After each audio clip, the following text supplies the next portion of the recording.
Hello everybody, Falsy Insomnia here. I got another PvP build video. So I have a werewolf here today. It's a sorcerer werewolf, and it can be used for duels, BGs, and open world. However, for 1vxing werewolf as a whole, doesn't really matter. The build is really difficult to 1vx on. Limited healing, not as tanky as it once was. Finishing pressure can be an issue against multiple opponents when you're by yourself. So you can, in my clips here, I've hit off a couple 1v2s here. But like I said, in general, it can be used for most things, but 1vxing you might have a hard time with. But let's look at the stat sheet here with what we got. So in our werewolf form, with our potion up, we are looking at about almost 21k max mag, almost 40k health and stam, mag recovery about 1500, stamina recovery is about almost 1400, and then weapon spell damage is about 4200 going across the board, about 25k spell resist, and then almost 25k physical, and almost 2k crit resist. So a lot of our tankiness here is coming from our HP, and as you'll see in our sets too, where it's coming from. But in our attribute bars, we have 28 points into health and then 36 into stamina. So you can play around with this if you want. If you want to be around 42k health, I've actually tried this exact build around 42k health with a little bit less stam. It works fine. If you're more comfortable around it, you can. There's no issue there. And then Bewitched Sugar Skulls will be the food here. Specifically because your main heal on werewolf scales with your max HP. And then your stamina also scales, because when you're in werewolf form, you also get an extra, about 30% extra max stam. So if you scale those two together, it works out pretty well. And you do need max mag on a werewolf regardless. You only have one mag ability, which is your heal. But it's still necessary because you can only spam it a certain amount of times. And there's no hots or anything that we have here. So it's definitely needed. And then our Munda Stone is the Atronach, obviously to help with our healing here, with our 1 mag ability. Definitely needed. And then our choice of race, like my DK video, we are still rocking Imperial. So 2000 health obviously helps out with getting to that high HP threshold so we can get the most out of our heal. And then our 2000 stam, which is going to help with our 30% max stam increase on werewolf. And then the rule here is about 1000 max stam is equivalent to 120 weapon and spell damage. I see a lot of people who focus on weapon spell damage for a lot of builds, which is good, but when it comes to max resources too and whatnot, having that much is still beneficial. But the big thing is the 6% reduction still. So block, sprint, roll dodge, 6% reduced. Ultimate abilities, health abilities, stam abilities. Health abilities, obviously everything gets reduced. And then werewolf is notoriously known for having such high costing abilities. Approximately speaking, regular class or weapon abilities versus werewolf abilities. Werewolf abilities cost about 25% more on average, which is a lot. So having Imperial here definitely helps offset that there. Now, like I said before, we are a Sorc. And the reason why is because Sorc is the best class for Werewolf. A close second is Templar. And then the other classes I would not play on Werewolf. Which I'll create a separate video why, but in short, here it's because of our passives. So you can only have a certain amount of passives that actually work while in werewolf form. So if we look here, we have Unholy Knowledge. So 6% reduction, kind of like Imperial a little bit, but it doesn't affect our core combat abilities. But health doesn't really matter there, but reduction for mag and stam abilities by 6%, that's huge.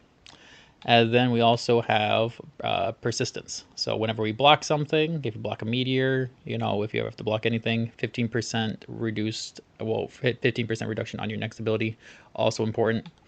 And then if we go down here, we have Power Stone.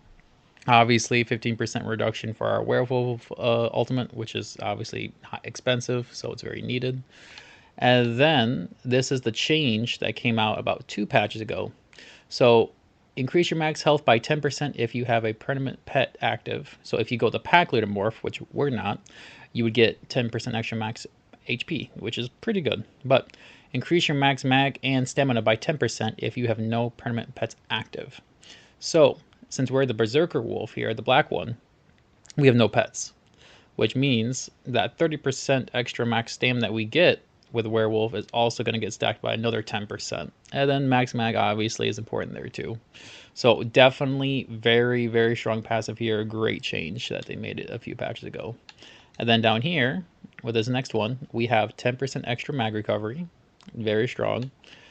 Now, energized. Increase your physical and shock damage by 5%.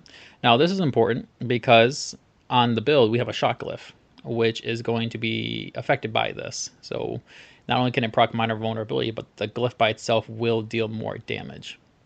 And then the physical part is important because our main spammable on the build is physical damage and gets buffed by this passive.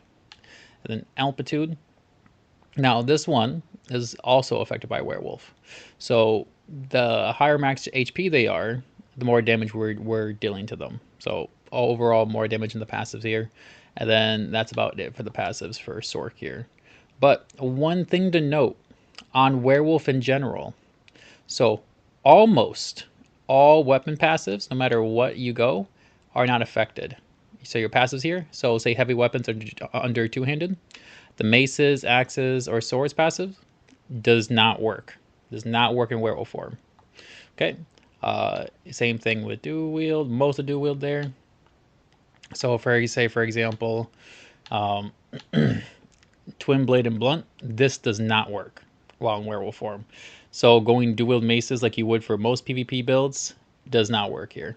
However, you have two alternatives. I am rocking a bow. Now, these don't work at all. But this one here, Hasty Retreat. Hasty Retreat does work. So whenever you roll dodge, you get major expedition. On top of the buff that Werewolf already gets with movement speed, this makes it even better. This is how we're able to escape really outnumbered fights. So you can either go bow or you can go sword and shield. But the reason is these don't work here. None of these work, but you do get the shield armor. So the shield armor here, you get obviously a little more resistance, and you have access to the glyph on there as well. You have access to the glyph, and then the trait. So you can either go bow or dual wield. Bow is going to give you a little bit more damage since you can obviously use the full version of the trait, so it's not halved. But it's your choice. But in terms here of the actual sets, now I have tried several sets out for Werewolf. I've tried Stun's Favor, Shattered Fate, Wretched Vitality, Hulk and Draugr, Dragon's Appetite, Juggernaut, and a lot of sets. The issue you have with Werewolf is you can make yourself have insane damage, but you're squishy and your sustain might be lacking. Or you could be really tanky and your sustain could be moderately okay, but your damage is low. This build is the most balanced, well-rounded build I have been able to come up with here. So we have a Bow of Essence Thief here, like I said, with a shot glyph sharpened. And so 2 lines of max stam obviously helps with our Werewolf passive for the 30% extra max stam. Weapon spell damage, also nice because we also get 18% extra from Werewolf. But here, when you light attack or heavy attack, which on Werewolf you should be heavy attacking, or I would say around 15 to 20 seconds. One full heavy attack. But when you do this, you will create a green pool, and it will either, it spawns off the person, it can go in either direction. So when it spawns, it can go like in front of you and behind you, but somewhere around the player that you hit. But it can give you the following: health, which is okay. It gets obviously gets cut by battle spirit, but it's still something small. But the max stam you get back, the stamina, and then the damage done is huge. Huge. It really carries our sustain here, and it does help out our damage a lot. And then, so an unusual set you'll see here is Warrior's Poet. So I've played around with some defensive sets here, but with here we have 2 lines of max HP and then 2 lines of armor, and then we get minor toughness. So since our main heal on Werewolf skills with our max HP, like I said before, it's important that we have high max HP, but max HP is really nice, but if you don't have the damage mitigation or resistance in order to not get one shot still, it's a bit of a problem. So with the armor here, I've tried, say, for example, Plague Doctor. Obviously, you don't get armor, but having that little bit of armor has made a big difference, and I have noticed. But with that being said here, if you have, like, say, a Warden in your group, a Warden healer, who's giving you minor toughness, you could change this out for, let's say, Pariah if you really want to, or Plague Doctor. But in general, I've played with this set versus Plague Doctor, Pariah. I'm much happier with this setup here with Warrior's Poet. And then the last thing here, and before we go to our mythic, is the shoulder piece. So Baron Thirsk, or you can run Magma Incarnate. They do the same thing. The one line of Mag and Stem recovery, since we don't have a full monster set, can't go wrong with it. Now, the mythic item. So I've tried a few out. I've tried Torque of the Last Alien King, very good on Werewolf too. Shapeshifter's Chain, very good. Malakath, they're all good, but specifically for a well-rounded, balanced build here, we have access to Minor Berserk, which we don't have, and then the pack leader morph of Werewolf, the White Wolf, is the one that gets Minor Courage. The Black Wolf doesn't. So with this, we can still get it. And then, now, because of a Werewolf change that happened 2 patches ago, the Major Savagery passive here, we originally had that on Werewolf, but we no longer have that unless you go with a certain morph of a skill that we are no longer going with. So having that now is great. And then Minor Force for the extra 10% crit damage. And then we also obviously get the Minor Protection here. And then we already have the recovery buffs here, the Minor Fortitude, Minor Endurance, but we did not have access to Minor Intellect on Werewolf. So now we do. So that's extra mag recovery there. And then the Minor Mendine's really strong too for the 8% return in healing. That's our only heal. If you can buff that up in any way, like having high max HP, scales very well there. And then Minor Heroism, if you're not in Werewolf form, and it'll help you build it back up. But in general, you can play around with it. But here we have 1 stamina recovery glyph on it. And then we have double weapon spell damage, all bloodthirsty, no matter what Werewolf build you go with, unless you're trying to make like a Last Alien King one. You should always go bloodthirsty. Having that extra pressure when someone gets low is really strong, especially when you have the execute dot on Werewolf. But what we have here, we have 5 heavy and 1 light, 1 medium. So mostly everything here is going to be impen, except the legs and then the chest, which are reinforced.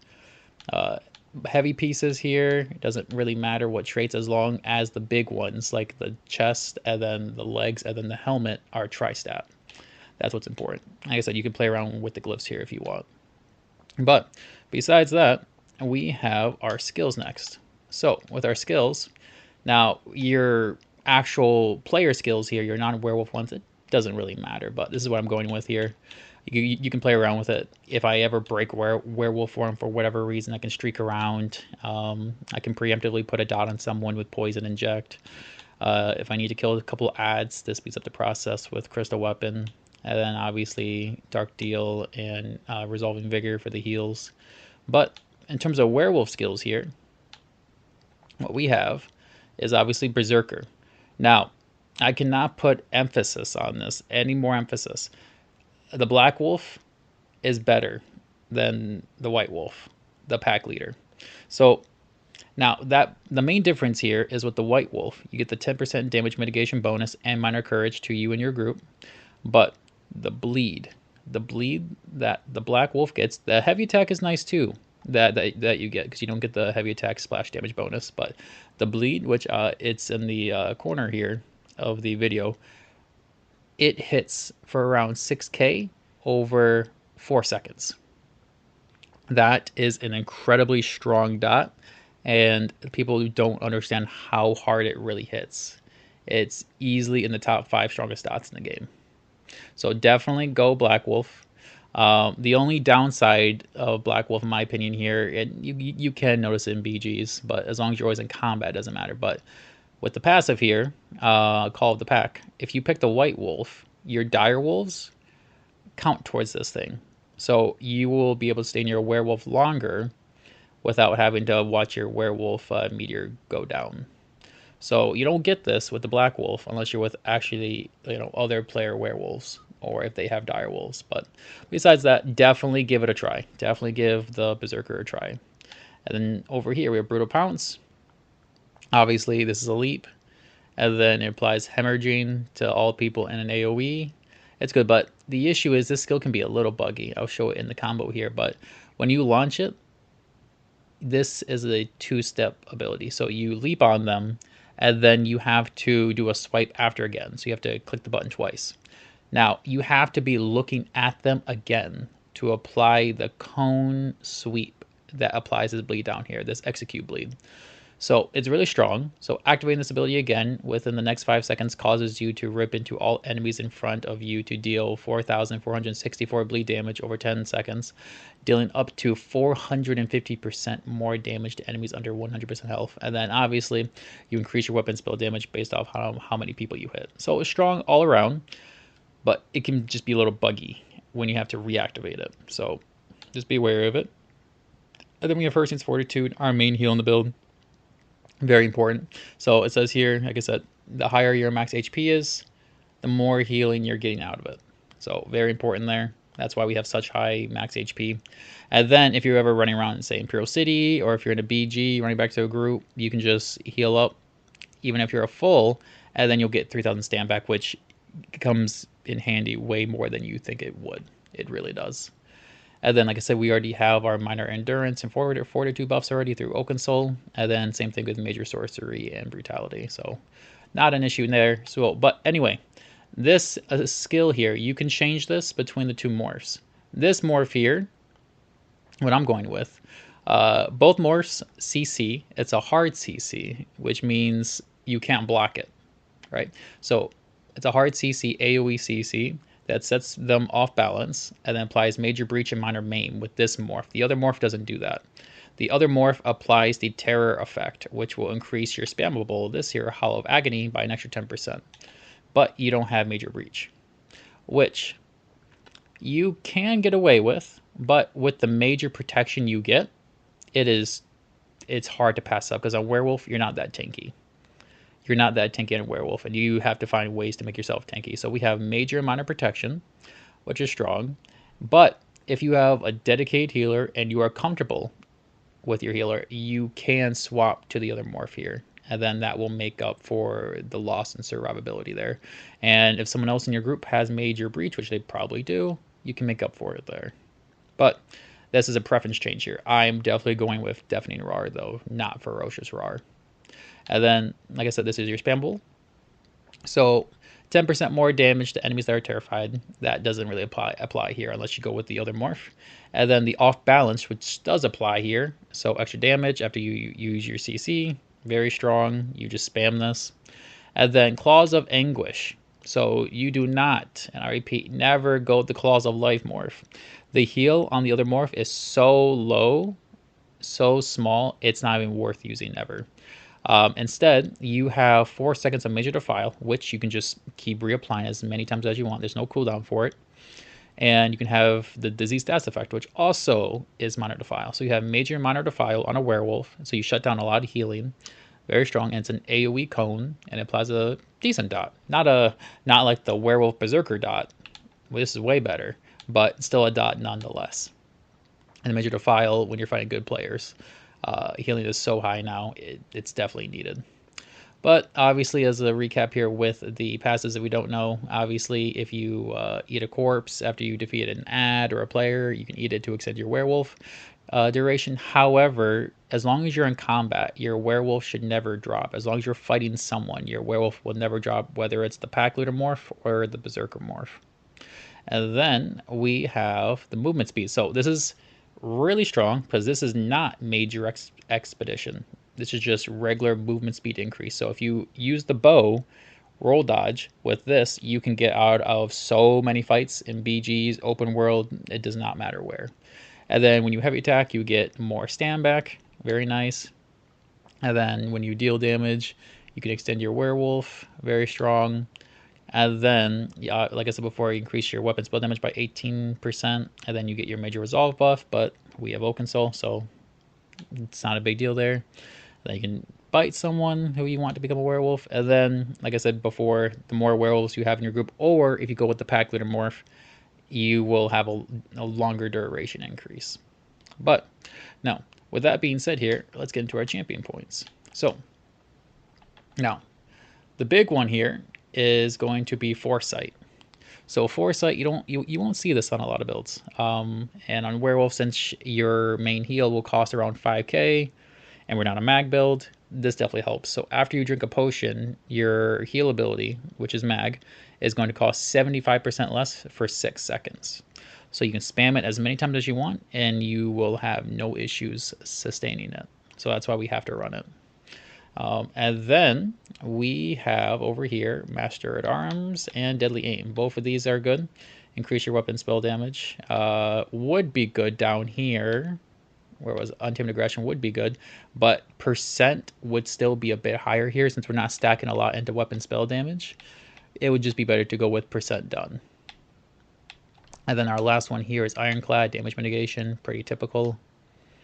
And then, like all my builds, under the red champion points, we have Slippery. Too strong to pass up, especially on a Werewolf. Your cost to break free is going to be too high, and you can't sacrifice a lot of stam on Werewolf. So this makes it easier for your stams to sustain by far. Recommend this on all PvP builds. And then we have Survival Instincts. Pretty normal here. So 25% reduction for a block sprint, roll dodge when you have a SAS effect, which is going to be probably 80-90% of the time because of Ellie Sus. And then the last ones here is Pain's Refuge. All PvP builds should have this. 20% damage mitigation up to for every 2 negative effects you have. And then Sustained by Suffering. The mag recovery and stem recovery is good. You don't need the health recovery, but that's still strong. If you wanted to, you could change it out for Celerity here for extra movement speed, but with what we have right now, with the bow hasty retreat passive and then the werewolf speed, I don't think it's necessary, but if you want to zoom, you can. All right. But now the combo here. So let me grab my alt, but the combo is with werewolf, if you can start with your leap and then get that dot off at first, you can. So like this. So leap, and then you can see the icon for the X button has changed. So you can reapply it here, and that applies the dot. And then you always want to light attack weave between every single one of your abilities. You can see the Werewolf Berserker bleed on there, and that's Essence Thief. So now it just ended. So once it comes back up again, we'll grab it, and then you start glowing green. And then what you're going to do here, Berserker Jump, do it again, activate it, light attack, CC, claw again because you want to keep up the major defile, and then just let off Hollow Agonies. So with Werewolf, it's very simple here, very simple. And then same thing again. Now, with the leap here, when I mean it's buggy, when I said it before, so like say right here, can't activate it. If they're moving through, it can be hard to activate, and you can't walk past them and then do it like that. You need to be directly looking at them for it to work. So be wary of this. Don't waste too much stam trying to get it off. If you can find a perfect moment to do it and not have like a 50% chance of them moving around and not hitting, don't bother with it. But besides that, ladies and gentlemen, that is the build video. So if you have any questions, let me know in the comments below, and enjoy the rest of the clips. Have a great day.